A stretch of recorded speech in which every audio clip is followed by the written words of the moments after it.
रुकुमकोटबाट मुसिकोटतर्फ आउने क्रममा यहाँबाट सिस्ने हिमाल देखिँदो रहेछ। सिस्ने हिमाल यो परको पारीको त्यो सिस्ने भनेको रुकुमको सिस्ने हिमाल भनेर त सुनेको हो, तर देखेको थिएन। आज चाहिँ अन द वे बाटोमा चाहिँ यो बडा सुन्दर देखेको हुनाले यो सिस्ने हिमाल भनेर चाहिँ यहाँ दिदीहरूले चाहिँ चिनाइदिनु भएको हुनाले रोकेर सानो भिडियो क्लिप चाहिँ बनाएको। र यो ठाउँको नाम चाहिँ यो पिटनी भिर भन्दो रहेछ। सायद म यो ठाउँमा 32 वर्ष अगाडि यो पैदल हिँडेर आएको हुँदो हुँ। तर अहिले बाटोको अवस्थाले गर्दाखेरि चाहिँ यो थाहा छैन, अब यो सिचुएसन निकै परिवर्तन भएको छ। त्यतिखेर म यो रुकुमकोट र मुसिकोट सँगै हिँडेर चाहिँ अब कुन बाटो कताबाट आइयो त्यो मलाई अहिले यकिन भएन। तर म चाहिँ यहाँ 32 वर्ष अगाडि चाहिँ आएको छु।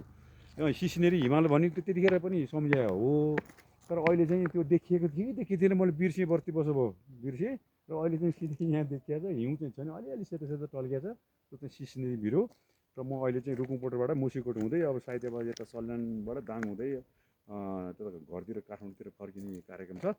यो भिडियोको लागि चाहिँ नमस्कार, मैले यहाँ अन्त गरेँ।